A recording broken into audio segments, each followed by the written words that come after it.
So the draw against Queen's Park came at the last second. How was the team and you dealing with the draw? Listen, it did hurt morale, absolutely, because we had played so well in the first half, but we let ourselves down in the second half. But even saying that, with 30 seconds to go and the ball in your goalkeeper's hands, you got to see that game out. Wasn't to be, so it felt like a defeat. Monday coming in, yeah, people were still down. But by the Tuesday, we had got spirits lifted, training was good, and the rest of the week we've trained really, really well in preparation for the game on Saturday. Logan, you were on the pitch until the 75th minute. How did the game feel for you? I thought first half looked like we were quite comfortable, went 2-0 up and potentially could have scored again. I just think we need to maybe be a bit better when we do concede that early goal in the second half. Don't really take our mind off what we were doing well. I think we should keep trying to do that. Things shouldn't change just because they've scored. And I think we've really invited it on ourselves. I know obviously it happened late, but it did feel like it was going to come at some point if we kept giving them the ball back. And yeah, with 30 seconds to go, we should be able to see the game out. And obviously, like the gaffer said, it did feel like a defeat originally after it, but we might look back on it and it could be a good point later on in the season. Lee, in the post-match interview, you also mentioned in particular that you had the ball with your own goalkeeper 30 seconds before the end, and then you conceded the goal. Was that also discussed again in training after the match? Yeah, we showed the goals again on Monday morning in a post-match mortem, shall we say, post-mortem of the game. And we asked the players their opinions on certain things. Listen, could the goalie hold on to it another few seconds just to waste time? Potentially take a yellow card for time wasting? Should we win the first header up the park? Yeah. Should we get a tackle? Listen, the ball was kicked out the goalkeeper's hands. They've touched the ball 5 times. None of us has touched it, and the ball's in the back of our net. So there's 4 or 5 things there that you could pick up on. Heartbreaking, but listen, I watched Man United in the Champions League last night, and they went similar with a goal so late on in the game. It can happen at the top level, but it's one of these things you got to learn from it. You got to be better should that situation arise again. And to you, Logan, this is your second stint at Ayr United. What's so special about this club for you? I just think, like I said before, I'm familiar with everyone here now, especially after my first time. The gaffer seems to get the best out of me this time around. Obviously, I've been happy to start adding some goals. My performances were good in my first time, but I lacked maybe scoring goals in the final third. This season, I've started to add a few goals and hopefully can add some more as the season goes on. Lee, what role do you see Logan playing as a part of this team, and how painful is it also that he's only with you on loan this season? No, he's a player that we'd love to have longer, but ultimately he's not our player. He's a Dundee United player until the end of the season. He's under contract there. We're just delighted to have him. I think the biggest thing for Logan is that he's got a group of players that trust him. He's got a group of players that believe in him and have confidence in him. So he's allowed to come here and play with complete freedom and try and show his strengths and things. Now, credit to the lad as well.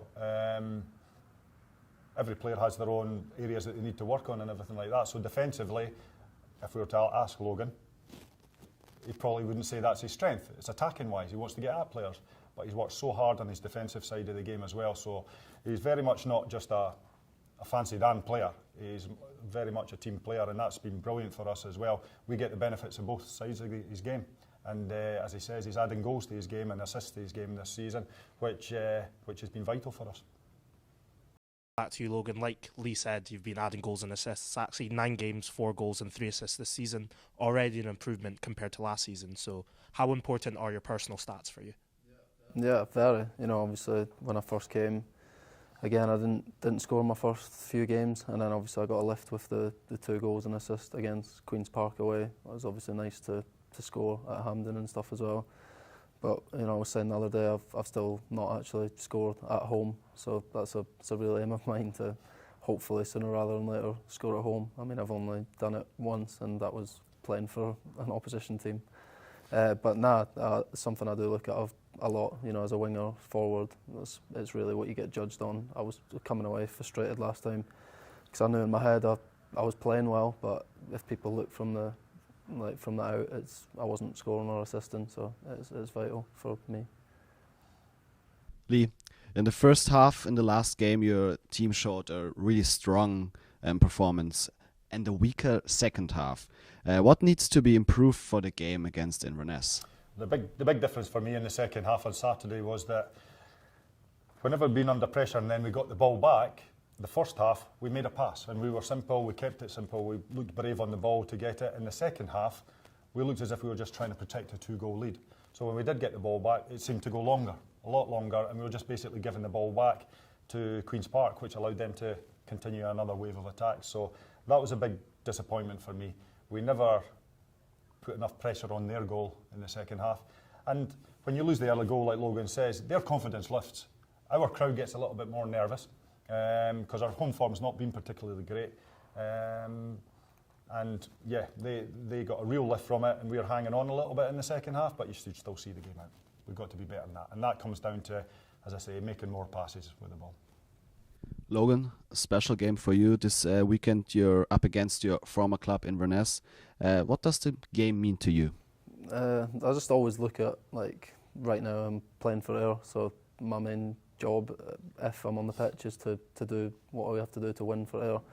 It's obviously nice to go back up. I'm not quite sure what reception I'd get up there, whether it's good or bad, but to be honest, all that matters is me trying to go up there and get 3 points with Ayr. I mean, it's a nice place, the good club, but yeah, that's the most important thing, is 3 points for Ayr. And for you, Lee, Roy Sila was substituted at half-time in the last match, and it seemed to be because of an injury. Is there any updates on it, and how will that impact the team going forward? Yeah, Roy's recovered well. We weren't sure if he had broke his wrist. He'd come off in agony at half-time. He wanted to play on, but you could see he was in pain. And if I'm an opposition player, I've seen a player come off holding his wrist, then the first thing I would do is grab his wrist in the second half, 100%. That's just part and parcel of the dark arts in football. So we made that change, but he's been back in training since Monday, so that'll have no effect. He'll be available for selection. One or two other lads, Ben Dempsey and Nick McAllister, are back in full training now. Probably a game too early for them, but we have a free weekend and then we've got the Scottish Cup game, so they should be back available for the squad for the Scottish Cup game. And Aidan McGeady's also been back on the bench on Saturday as well. So the squad's slowly getting stronger again, which is great news. In general, how are you feeling ahead of the game against Inverness? No, really looking forward to it. We can analyse all the disappointing second half and get frustrated with things, but also we've got to look at the positive side of the first half performance. Is great. We've lost 1 in 5 now. A couple of wins, a couple of draws, 1 defeat. We're going up to Inverness, who have had a real uplift in form since the new manager came in.